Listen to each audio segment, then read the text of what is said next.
ঘূর্ণায়মান পাহাড়ের মধ্যে অবস্থিত একটি শান্ত গ্রামে স্বামী নামে একটি ছোট ছেলে ছিল। স্বামী তার কৌতূহল এবং জ্ঞানের তৃষ্ণার জন্য গ্রাম জুড়ে পরিচিত ছিল। একদিন তিনি গ্রামবাসীদের নিকটবর্তী শহরে বসবাসকারী একজন সম্মানিত প্রবীণ শেখ আহমেদের জ্ঞান নিয়ে আলোচনা করতে শুনেছিলেন।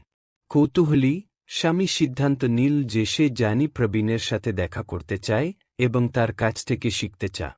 স্বামী শেখ আহমেদের বাড়িতে যাত্রা করেছিল। একটি সাদামাটা বাড়ি, চারপাশে সবুজ বাগানে ঘেরা। তিনি দরজায় টোকা দিলেন এবং শেখ উষ্ণ হাসি দিয়ে তাকে স্বাগত জানালেন। কি তোমাকে এখানে এনেছে, যুবক? জিজ্ঞেস করলেন শেখ আহমেদ। আমি শুনেছি যে আপনি খুব জ্ঞানী এবং আমি আপনার কাছ থেকে শিখতে চাই, স্বামী উত্তর দিল। মমতায় শেখ আহমেদের চোখ দুটো টলমল করে উঠ। প্রজ্ঞা এমন কিছু নাই যা এক পাঠে শেখানো যায়, তবে আমি যা পারি তা ভাগ করে নিতে পেরে আমি খুশি। কেন আপনি এখানে কয়েক দিন কাটাচ্ছেন না এবং আমি আপনার সাথে গল্প এবং পাঠ ভাগ করব? স্বামী রাজি হন এবং পরের কয়েক দিনে শেখ আহমেদ তাকে অনেক গল্প শোনান, প্রতিটি কুরআন ও হাদিসের পাঠে শামিল। একটি গল্প বিশেষ করে স্বামীর কাছে দাঁড়িয়েছে। এটি এমন একজন বণিকের কথা ছিল যিনি ভাগ্যের সন্ধানে দূরবর্তী দেশে ভ্রমণ করেছিলেন। তিনি অনেক লোকের সাথে দেখা করেছিলেন, বিভিন্ন চ্যালেঞ্জের সম্মুখীন হন এবং অবশেষে তার গ্রামে ফিরে আসেন।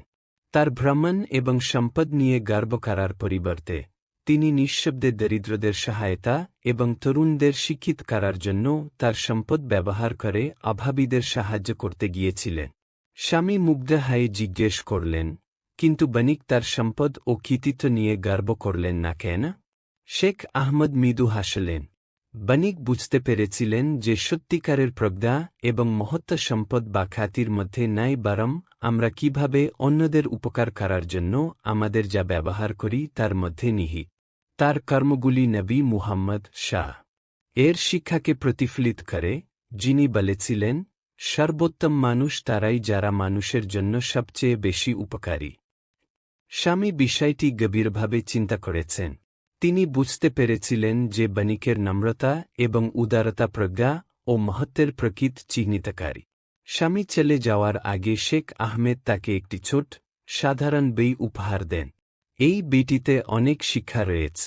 মনে রাখবেন, সত্যিকারের জ্ঞান শুধুমাত্র শেখার মধ্যে নয়, আপনি যা শিখেছেন তা নিজের এবং আপনার সম্প্রদায়কে আরও ভালো করার জন্য প্রয়োগ করা। স্বামী তার গ্রামে ফিরে আসে নতুন করে উদ্দেশ্য নিয়ে।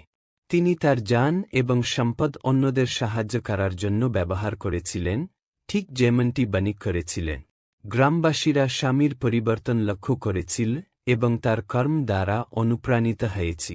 বছর পর স্বামী শুধু তার জ্ঞানের জন্য নয়, তার উদারতা এবং উদারতার জন্য পরিচিত হয়ে ওঠে।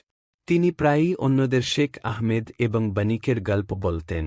তিনি যে জ্ঞান অর্জন করেছিলেন তা ভাগ করে নিতেন এবং তাই স্বামীর যাত্রা তাকে শিখিয়েছিল যে জ্ঞানের প্রকৃত সারমর্ম শুধুমাত্র জ্ঞানের সম্পদের মধ্যে নাই, বরং আমরা যেভাবে এটিকে আমাদের চারপাশের বিশ্বে ইতিবাচক প্রভাব ফেলতে ব্যবহার করি তার মধ্যে রয়েছে। আমি আশা করি আপনি এই গল্পটি উপভোগ করেছেন। আপনার যদি আরও কোনো অনুরোধ থাকে বা সামঞ্জস্যের প্রয়োজন হয়, তাহলে নির্দ্বিধায় আমাকে জানান।